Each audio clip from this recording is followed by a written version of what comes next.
This video is sponsored by Boxu, the perfect gift for any Japanese snack lover this holiday season. Fields of Mistria, the hot new farming sim on the block, just got its first major content update.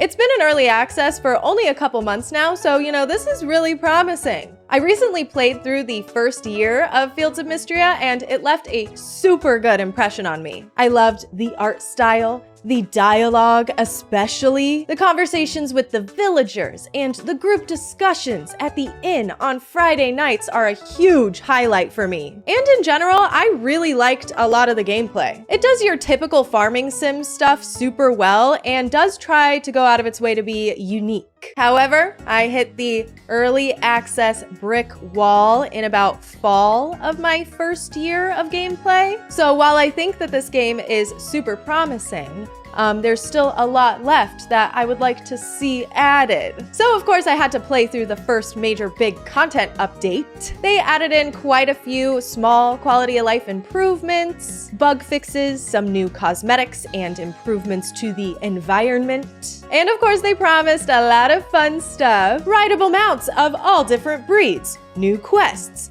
a new festival, and a whole new batch of hard events for the current dateable villagers. However, as I was playing through this new update, having completed a lot of the content that was already in the game, I couldn't help but be just like a little disappointed. I'm not sure if it had enough to keep me excited. We're gonna talk about it right after we discuss today's sponsor, Boxu, and why I think that your loved ones would really appreciate getting one of these bad boys this holiday season. I personally, in my opinion, think that Boxu is one of the best premium Japanese snack boxes out there. Their box is not only very chic, girl, it's got some of the best snacks from all over Japan and includes many snacks from authentic family-owned businesses. They are dedicated to not only giving you the best quality and taste, but to teaching you about the snack's origins and cultural significance. Boxu is a monthly subscription service with each month having its own different and unique theme. But the first one that you get is the Seasons of Japan box. Essentially, a collection of Boxu's biggest bangers. There's so many great snacks in here. I've gotten this box a few times and not a crumb gets wasted, my friends. If you have somebody in your life that would appreciate a Japanese snack box for the holidays, this is the one to get. It's also a very easy gift. There's a ton of snacks in there. It's very shareable. Anyone who likes Japanese snacks would love this box. And just the whole Boxu experience. If you would like to give somebody the gift of authentic and perfectly curated Japanese snacks this holiday season and support the channel, use my code LISS or use the link in my description for $15 off of your very first Boxu. So, we'll talk about something exciting first. Mounts. Not just any old mount, but a mount with options. Oh yeah, baby. The second day that I loaded in on my second year, Hayden's weather vane blew off in a windstorm and ended up somewhere in the Narrows. He knows where it is, but doesn't go looking for it. Got it. I searched around quite a bit in the Narrows before I found on the left-hand side of the map his weather vane and a horse statue that had not been there before the windstorm. The horse statue upon interaction spawns in Mistmare. So Mistmare is the mount of all mounts. It can be spawned in with a keybind. You never have to go looking for it. It's fast as shit. Like, way faster than you think. Jesus, I didn't even buy the speed perk yet. And it can be customized after unlocking one of the Mistmare perks with Essence. I didn't feel like spending my essence on the customization part of it all just yet. I had more important things to use it for, so I just hung out with good old Mistmare for a good portion of spring here. You also need to have 5 hearts with a big animal in order to use it as a mount, but you're not like using it as a mount. You're simply putting the animal's skin on Mistmare. Oh God. I was kind of confused on how it worked, but yeah, you do it through the menu, change Mistia's skin, you can rename it, and just go crazy using all the cosmetics of any big animals you have enough hearts with. I love it. There's also new animal cosmetics and rewards from the chicken statue and Hayden's shop, so you can get pretty creative with it. I like my cheese cow, though. Okay, so home upgrades. I haven't really done much decorating in this game quite yet. In fact, I've been selling all of the furniture that I collect for quick cash. So I actually don't have much to decorate with at the moment. But there's some new house upgrades, and I only ever upgraded my house twice in this playthrough, but the exterior gets a little makeover and the interior gets bigger. And then the second one makes the exterior even nicer and adds another room that I don't have furniture for. At level 40 ranching, we get to place large barns and coops. In my last playthrough, I didn't dive much into the animal breeding in this game, which I've heard gets really intense, okay? Like, you can breed and get all sorts of colors and patterns for your animals, I guess. I did a little breeding, but not much today. I just don't really care to take care of the animals, if we're being honest. I also don't care for exterior decorating in general because the pathing pisses me off. But I still went ahead and built a large coop and tried to make the farm look cute. Tried. A little. Something that piqued my interest in the patch notes were crown requests. To unlock special crown requests, you need to be at level 50 renown. I jumped back in at about level 45, so it took me a hot minute to get to level 50. I promise, I was fetch questing my ass off. There's at least one quest a day that I can get to and museum donations and stuff to raise my renown since I'm done with all of the main quest lines so far. So that's kind of what I'm working with.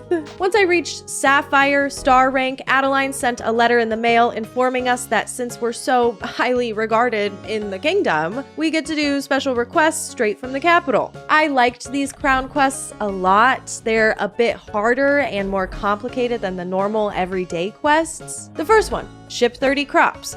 Good thing I'm a hoarder. Actually, being a hoarder really paid off for a lot of these. Ship 30 crops, talk to Adeline, done. Craft dining tables and chairs for an orphanage.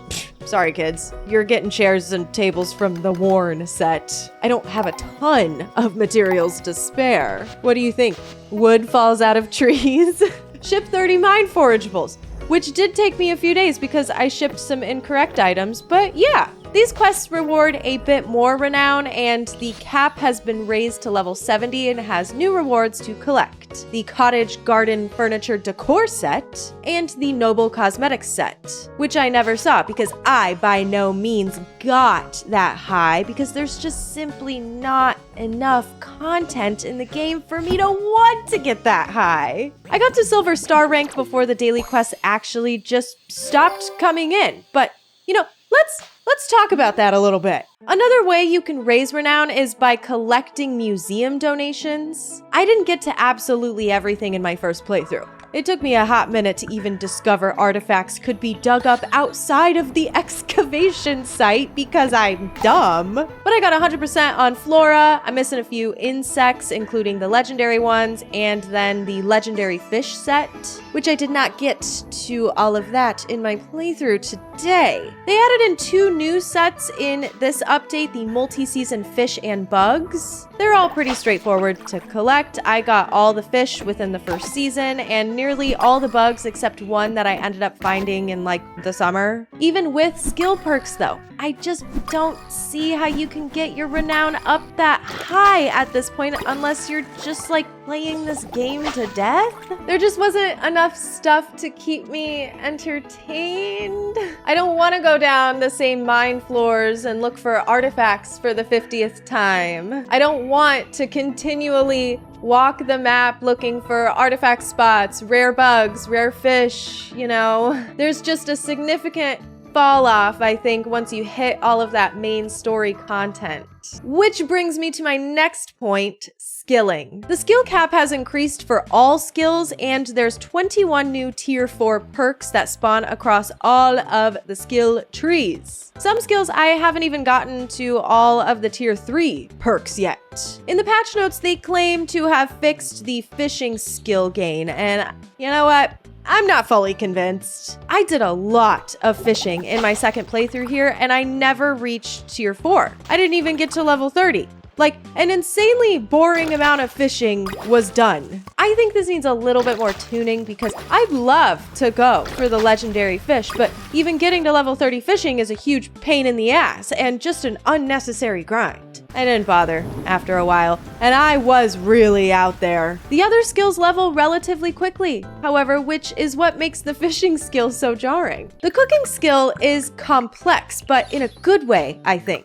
There's still so many more recipes I have yet to obtain, so once I had a little bit of spare change, I started buying up some of the ones I didn't have yet. Cooking is also, in my opinion, the best way to make money. I'm still trying to game it on my own. I don't want to look up what other people are doing quite yet, but by all means, feel free to share your methods. Cooking all the recipes isn't necessary or worth it, I don't think. The recipes, they're very complex. And buying up sugar and flour, which are used for a ton of recipes, isn't worth it either. So you have to keep up with farming quite a bit if you're aiming to cook a lot of the dishes. I found over time that cooking just a few recipes that have a super high sell price is the way to go. I would just stick to that and then farm the crops necessary for those dishes most of the time. So naturally, leveling up farming came pretty easy since I'm mostly cooking dishes with the crops. So yeah, I found the perks to be sort of useful too. Mainly the harvesting with the sword one. The ornamental perk just gives you cute furniture crafting recipes. Animals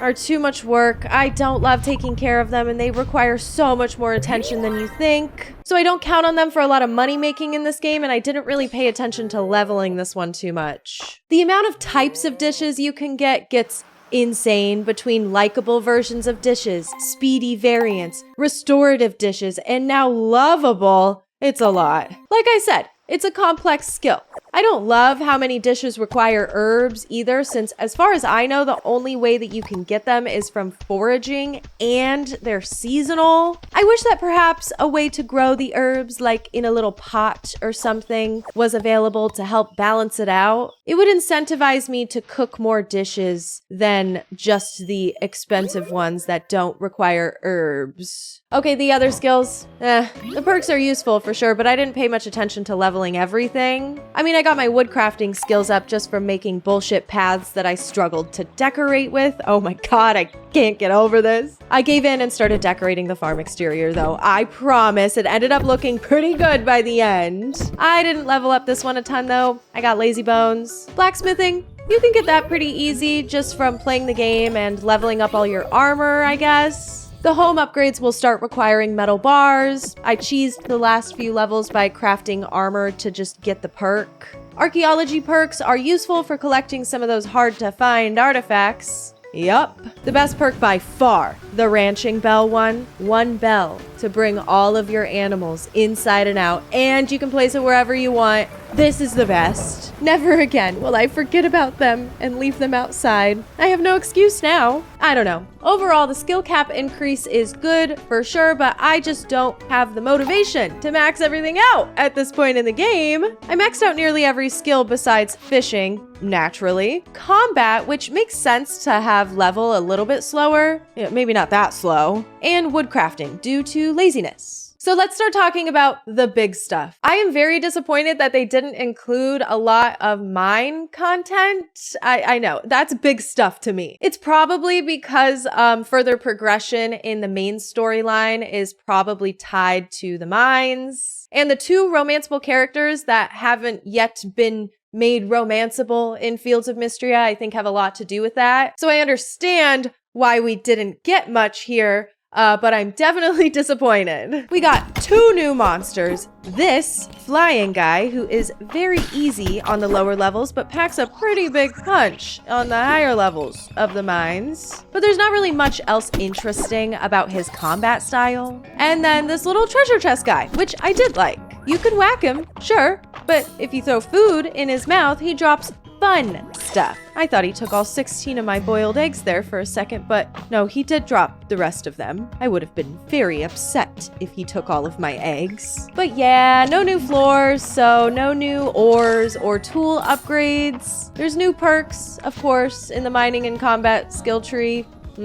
I was looking for something more, you know? They did add 2 more big things though, 6 heart events and a new festival. Previously, we were capped at 4 hearts for all of the villagers. And then the romanceable ones would have 2 heart events, but now we're up to 6 hearts and we have 1 more new heart event for each of the dateable villagers. If you'll remember from my last playthrough, I'm trying to not look up anyone's favorite gifts. You actually learn quite a bit about people's preferences through their dialogue and their typecast, I guess. So I've been doing okay in the gifting department. Reaching 6 hearts was easy. I got to everyone's heart events before the Shooting Star Festival on the last day of summer. I saw in the patch notes that there's new dialogue, but I wouldn't be able to figure out what's new and what's not.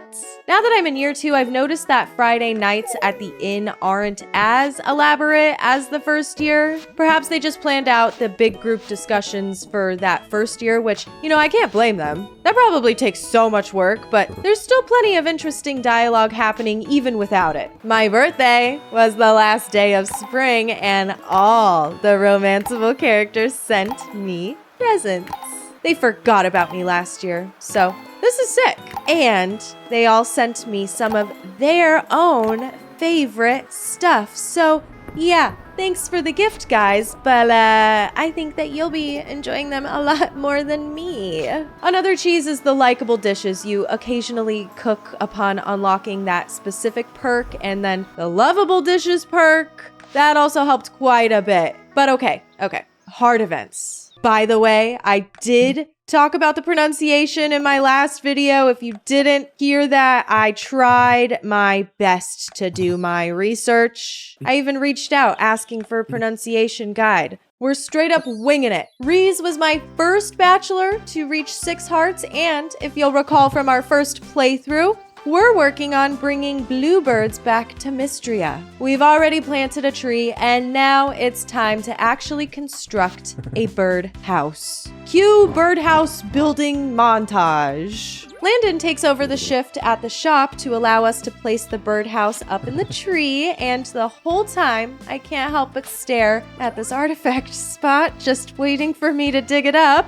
Reason I go back to his place to have some pie, and that's kind of it. I did make him blush during the cutscene with one of my dialogue choices, which was cute, but I wanted something a little more, you know? Speaking of boring snooze fest heart events, both Adeline and her brother Ayland had pretty boring heart events to me. I think it's their personalities, perhaps my dialogue choices, but Adeline isn't my favorite bachelorette because she's just so type A. And this cutscene really emphasizes that. She's constantly working hard on running Mistria, and we follow her while she does her tasks for the day. And there's a little blushing, a little flirtatious vibes, but nothing crazy. She ends up taking us up on our offer to grab dinner instead of working more, so progress was made on her workaholic tendencies. Aylin's heart events have been centered around finding this dragon-sworn armor set, and this one is no different. A piece of the armor,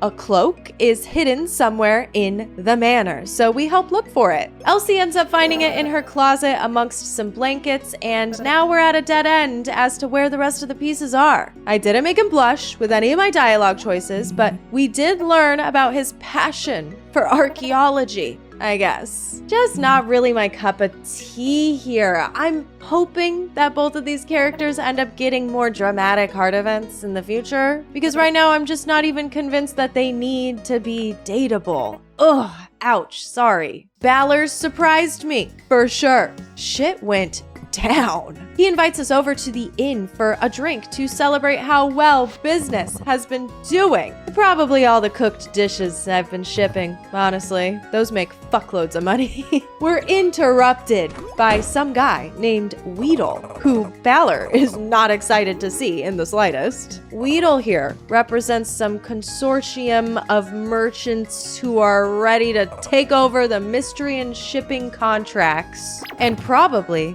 raise prices, costing the businesses in Mistria. Balor doesn't sign it, but he sure is thinking about it. He'd probably make a lot of money from this deal, and so yeah, I confronted him. You aren't thinking of taking Weedle's scummy deal.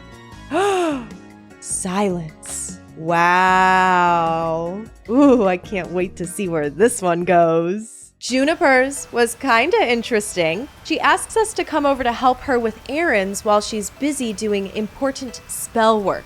Her heart events have been pretty scandalous thus far. She's essentially blackmailed us into being her guinea pig so that she doesn't make any of the other townies drink more experimental potions. So when we show up, we're not just running errands for her, she's actually switching bodies with us. Kind of bizarre, but whatever, we'll run errands as Juniper today. See what I mean? Interesting. People around town actually had pretty nice things to say about Juniper. Some comments were even made about our budding relationships. So, upon our return, we tell her that, and she gets all embarrassed. She's funny. Celine's 6 heart event was unexpectedly cute. We've been working on sprouting this special plant with her last few cutscenes, but it's been struggling to grow to its full potential. We're trying to figure out what to do next when her sister Dell barges in to invite us over for some cherry cobbler. Dell's let slip that Celine's been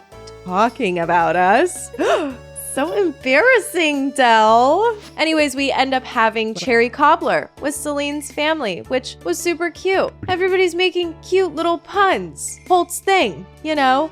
And the plant grew a little bit while we were sitting there. Celine's stoked, and we get to keep some of the cobbler. Nice. Valen's wasn't my favorite.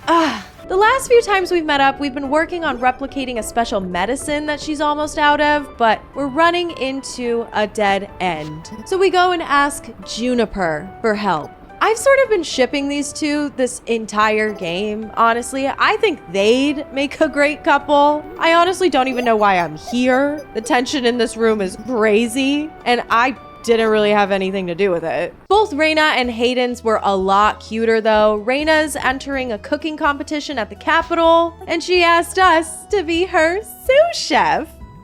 I'm honored. Turns out though, one of the judges is real fancy, like experimental and fancy with his cooking style. So Raina's determined to do something real fancy and maybe went a little too far. We assisted her in making a sweet curry and a spicy cake, which seems like what that particular judge would approve of. But Raina's gotta follow her heart and cook something Mistrian and edible. Win or lose, you're still the best chef I know. Thanks, Lissy. Such a smooth talker. It's time for our big day with Miss Henrietta and Hayden. He's been trying to socialize her more because she's been kind of a crazy little hen lately. So it's time to take her out on the town. She does great at the general store. She picks out a snack and even goes to play with the children without being rude. And now we finally get some alone time with Hayden. He's just obsessed with Henrietta and nervous to let her go out on her own. For all of Hayden's cutscenes, I've kind of felt like I'm third wheeling with a man and a chicken. So it was nice to have a moment with him. And Henrietta, she's not so bad. I can see it. The grand finale march. He's been a pill. I thought he was just the sexy, aloof town blacksmith, not interested in socializing, but his first heart event really threw me off when I first played. He's been warming up to us though. Okay, I'm still interested. My toxic ass loving a man who doesn't even look my direction. Okay, girl.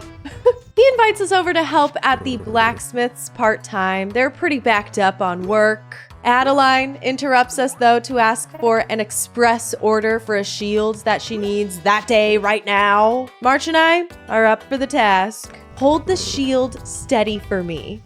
Wait. Hold the shield steady for me. Okay, wait, no, I won't do that. Not like that. Hold it closer to the edge. What? I know I'm reading too much into this, but my mind is going all sorts of places right now. Okay, pull it together, girl. Like this? No, you'll get hurt like that. Oh my God, he's coming over. Give me your hand. Oh, I'm gonna pass out. Hold your fingers out of the way and keep the pressure even. Are we talking about the shield march? Oh my God. I'm hot and heavy. This was the best one by far. That's what I want to see from a 6-heart event, people. Okay, calm down, Liss. We've still got to talk about the Shooting Star Festival. This is the second festival to be added into Fields of Mistria, the first being the Spring Festival in, you guessed it, the spring. Last year, Celine beat me and collected more flowers than I did, but this year, I whooped her. Yep, I think there's supposed to be more items in stock if you win the festival. I couldn't tell, really. I spent all of my money on a perfume that I gave to Reese. The new festival is on the very last day of summer. Elsie comes over to tell us all about it and informs us that it's more of like a romantic festival. If we want to invite someone to view the shooting stars with us in a romantic way, we can give them the star brooch and it's a date. You just need to be at 4 hearts with them. And gee, I wonder who I'm gonna pick. You know who I picked. I'm fucking pathetic, we know. So then I BS'd around all day and waited until 8 p.m. for the festival to begin. There's also some furniture recipes in the mail. The town's all decorated and everyone's out ready for the viewing, but my mind is only in one place, and that's on the summit with March. He's not like super stoked to be here with me. At least that's what he wants us to think, right? It's kind of awkward. I asked him if he watched the stars with his family when he was younger, and he did not like me asking about his family. Ulrich and I didn't have time for that kind of thing growing up. Ugh, I can't wait to crack open his shell. Why did you really invite me here, Lissy? To press my buttons? Or as some kind of joke? I said, because I like you? You what? Quit messing around, will you? Aw, jeez, that was forward. This is so cute. He's actually open to having a conversation now. This is more than we've ever gotten from him, truly. Worth it. But that's it. That's the end of my playthrough. I only played through half of the second year. That's really all there was, in my opinion. But I would say the March content makes it all worth it for me. Jesus, I am down bad, astronomically so. Overall, yeah, I'm super excited to see this game get updates. And I want to see regular updates, but I do feel like games having early access sometimes irritates me a little bit lately, just because, like, you know, I want to play the game with all of the elements included, and that's my bad, okay? That's my bad for committing early. I understand that things take time, and I'm willing to wait. I don't know if I would be feeling this disappointment if we had included like one nice little big chunk of some main storyline in the update, because I just felt like while I was playing, there wasn't actually much to do besides grinding out skills and looking for artifacts, grinding out money, gifting villagers to get them to 6 hearts so we could see the bulk of the update. If this update had included maybe like another big block of the mines and maybe one major main storyline quest, then I probably would have been a little bit more satiated. Regardless, I'm still very excited about this game. I want to see everybody love it and play it. I do think that it's very promising thus far. My only complaints from my past video have been super small quality of life and tuning stuff. And of course, like I said in my first video, I do think that the main story needs like a little bit more conflict. So hopefully we're cooking that up in the kitchen. I'm glad to see some of the dateable villagers get a little bit more conflict in their 6 heart events. But I definitely have like high expectations for the main storyline. I don't want to just go around and collect wood and stone to improve and renovate all the buildings in Mistria. So yeah, had a lot of hype in my head, my own fault for this update, and to see them not really add as much as I was expecting, yeah, of course, I'm gonna leave a little disappointed, but yeah, I still like it. I'm just yearning for more. That being said, don't forget about Boxu. I love working with them. I love their stuff. If you liked this video and you want to see me actually play through some of Fields of Mistria, I will leave that video up here. Make sure you check that out. I hope you're having a great day and you continue to do so, and I will see you in the next one.